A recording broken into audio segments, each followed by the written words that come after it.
بله تماشاوان نجاش بۆی گوتوبیژەکە بێتەر لەسەر ڕەوشە ئیدلبێ بێ تایبەتی لە سوورین هەدرێ ئەسکای بە مامۆستا عەبدولباسط حەمۆجێ گرێ سەرۆکی هەپەیمانیان نیشتیمانی ئۆپۆزیسیۆنا سووریە لەگەڵ منە مامۆستا عەبدولباسط دەمباش ڕۆژ بڕۆژ و پرسە ئیدلبێ ئالۆزتر دەبێ بێتر دەستێوەردان تێدا کرێ ئێریش تێکردن ئێریش نایەکردن مەترسی هۆشداریە ئەنجامدانە کارەسەدەکە مرۆڤی تێکردن ژالیە هەموو ئالیان بە بنەریناتە ڕەوشە ئیدلبێ چ گرنگیاوی هەیە حتاکو ئەف هەموو گرنگی پێهاتیەدان زنار دەم باش بۆ ئەو تەماشەوان سپاس مامۆستا تاوێ من دەزانن ئەو کریزا سووریا 8 ساڵە حەلاقات داویە لەشکەری لە ئیدلبێ تێسەکناندن تایبەت پشتی گۆ باشووریش سووریای شەڕک لێ هادانی و بن کە بن دەسەلاتیە ڕێژیمی باریکاریە ڕووسا و ئیرانێ و پشتی شەڕی دووما و غوتاژی هەلبەت ئەو کەسێن گۆ پەنابەر بوونە خۆ بەردانە باکوڕی سووریا تایبەت دەردۆری ئیدلبێ و دەرەعا مەرتەڵا فورات خۆم بوونە ئیرۆ ئەو سێ تشتێ هەری گرنگ هەنەش بۆنی ئیدلبێش بەرگۆ ئیدلب بۆ کە هێرینەکێژ ئەو کەسێن تەرۆر تایبەت جەبهەت النەسرە و قاعیدە لێ کۆم بوونە و هەرێمە ئیدلبێ هێرێمەکە جغرافیکە استراتیژیکە یعنی تایبەت ji bakurê Sûriya re û taybet bû Tirkiyeyê birveyekî îro çav hemû li ser Idlibê na û di rojevê de ye wê çawa çareserî bê ber got hewldan hebûn demeke dirêj de got çareseriyeke siyasî bi aştane bibe hetan haw gavê ber bi çavî mezin nehatin danîn tevlo encamê menatiq amîne Idlib yek ji encamê ittifaqiyatê astana na lê ev şerê hane bi rastî hemû sînaryo ber bi çav tên دانین تایبەت ئیرۆ مەترسیەک مەزن هەیە ئەو ئێماژەبوونا دێمستۆرە گوێی شەڕک ببێ و ئینەکی ینی بانک کرد دەولەتێن خودی باندۆر و ئاشتیە و دیالۆگێ و شێوەی دانوستاندنێ چارەسەریە ئەدرب ببێ لێ بەهۆریامەدا بهتر دمینێ سەر جواتە یاگۆ بێ لە تەهرانێ هەفتێ مەها ئەیلونێ لنابرا هر سه دولتین گارانتور روسیا و ترکیه و ایران گو بهور اتفاقیات سوچی و آستانه مشان حتی یکی که دور دا گوری و اتفاقی و انجام و سیناریو پیش روز ادلب شر یا بچه آواکی مامۆستا عەبدولباسط سیناریوی هەری نێزیک نایە پێشبینی کردن ژێ ئیدلبێ ڕەوێ چ بێ بە تایبەتی هەن شرۆڤەکارن سیاسی دانەخویاکردن گۆ ئەگەر شەر لە ئیدلبێ دەست پێ بکێ پیلانە گوهارتنا دموگرافیا ئەفرینێ وێ بجێ ببێ و بداوی بێ بەێ ئەس دیسەجی تەکەس دەکەم من جگەلک جەهاو دراگەهانە دەگوت ئیرۆ پلانە پێلا و پەنابەریە و شەر ئەنجامی شەڕی ئیدلبێ وێ دۆمۆغرافی و هەرێمە ئەفرینێ بەرپێلێ مەوجا پەنابەریە بەرێ خۆ بدنە باکوور تایبەتی هەرێمە عەریفرینێ قەلەنی هەری گران و بەهادەینێ باشە مامۆستا عەبدولباسط یحیی العێڕێدی گوت کو ئەو تو گوهارتنە دەستوردا بەگەرە پەنابەران هەر مژارێک بێ پەیوەندیایە سووریە بە هەبێ ڕەت دەکەن ئەگەر هاتوو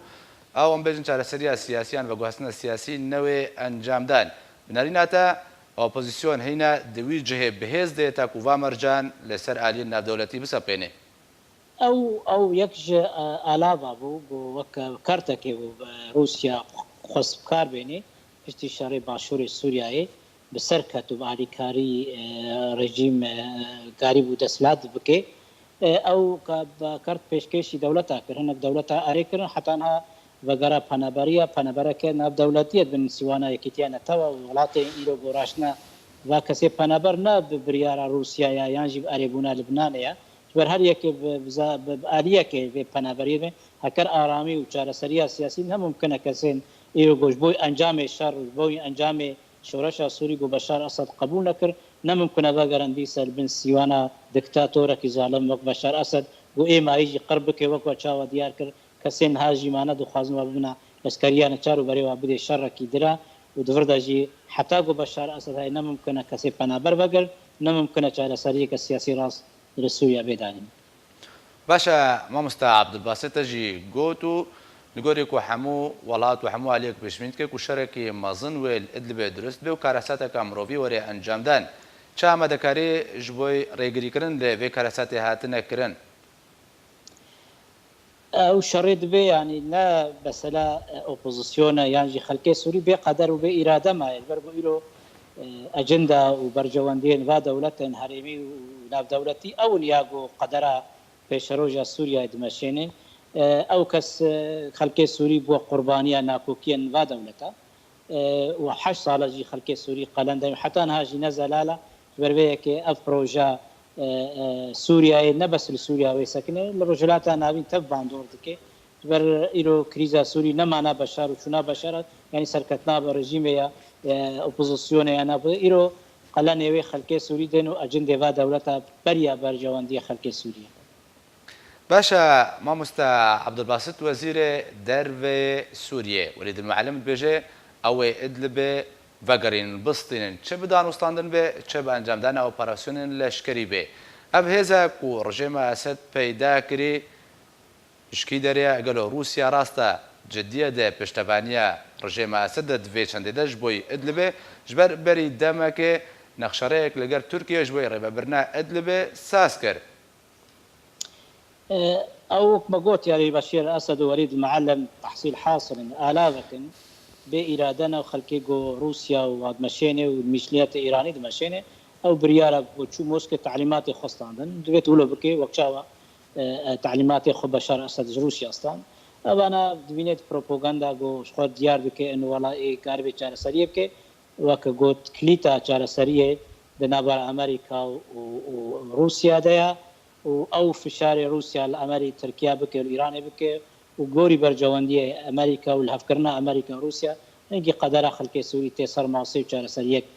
دس بي او مساله وليد المعلم ونهي ريجيمي ونهي زكي ديتر كاري قدر خلكي سوري بصرخه بي ريجيمي بي ميليشيات ايراني وبي روسيا رژیما بەشار ئەسەد نکاری بوو دبۆست عەردا سووریا بەگەڕێن. باشە مامۆستا عەبدولباست دەما داویدا ئەمریکا پێشنیارێک کردبوو گوت و ئەوەی دەبەرێکە دژەفرین و بەژایی لە ڕۆژهەڵاتی چەمێ فەراتێک و پارێزگەیان ڕەقا و دێرا زۆرێ و ناوچەیان کوردستانیان ڕۆژاوای کوردستانی ژل خۆ بگرێ. ئەمکارن بێژن بێدەنگیە ئەمریکا دەما نەهادە لە هەمبەر ئیدلبێ و بێدەنگیە رووسیا لە هەمبەر پێشنیارە ئەمریکی و حتانها رووسیا بە فەرمی تو هەڵوێست دەربارە بێ پێشنیاردا نەدانە چونکە بەردەوام رووسیا ڕەت دەکرد هەبوونە ئەمریکا بەیەکجاری ڕەت دەکرد سووریەدا. ئەف بێدەنگیانەها ئەمریکا ڕۆلە ئەمریکاوێت ئیدلبێ چ بێ بنەڕیناتە ئەمکارن بێژن پەفگوهارتنەکە بازرگانی ji bo berjewendiyê xwe Sûriyê de hatiyekirineka ba her dikate û heta çi radeyekê bike warê cevcehkirinê de. البت او انجام اتفاقات هلسنكي نابرا بوتين ترامب تا بشرا جي جوينا جو روشكاري اولهيه نتويه هردو ولاطه لهورو نشتن خارطه الطريق داني بيغومان او تشتيغو تاغوتي بازرغاني الهفكرنا وروسيا نممكن غابابا بجي بامريكا لايرو دوسيا مايسترو سر سوريا روسيا يتمشيني او راستا لي او امريكا ناخوازي يعني وكا ارامي وهناك يجيب خوازي فوضى هندري باكوري سوريا خاص تايبات مساله بروج اباي فرات داغوني او بلانينغ تركيا دخوازن يا ايران دخوازي الرجلات فرات دس بك برب استراتيجيه امريكي سوريا وعراق ده يك استراتيجيه يك دوسي بهبرد ماشي بربيك ممكن رجلات فرات وقت استراتيجي دستي امريكا بالبرغو امريكا هكرها رجلات فرات كغزا عراق جدس زعيد بك غتا سوريا جدس زعيد بربيك اتفاقات استخباراتي بلن نابرا هردو دولتين مازن موسكو واشنطن ده مشاندن والغوري واجي او اجنده خوي ومصالح خوي بنقبه ايران وتركيا هيد مشين حتى انها اتفاقيات هري مازن بلن انه ايران في دستي سوريا درب واف كريزا هندري ايراني العراق يجدون درس حكومه ده بحموجي انجام السياسات ترسي هي امريكا وايرانيا وتقال روسيا واوروبا تقال ايراني انا حمو بهبره دبي ايران قلس بيد رجلات نابي تايبات سوريا وعراقي او سياستها وايرو امريكا هناك برول ميزنا برولا برغو ناخذ دولة وكا مظن اسلامي تركيا وايران بقنا تبلنا كوكين مذهبي وسني لنا براوات الشيعيتها لداوي مطرسيا امريكا استراتيجيه امريكا جوا دولتين مظن روسيا ايران وتركيا دبي نجو خدي لاعبوا اكثر مظن درجات نابين تايبات سرخاتا سوريا وعراقي گەلک سپاس ji bo مامۆستا عەبدولباست هەموو جێگرێ سەرۆکی هەپەیمانیان نیشتیمانیە ئۆپۆزیسیۆنا سووریە کۆدرای ئەسکەی بە لەگەڵ من بوو. گەلک سپاس مامۆستا.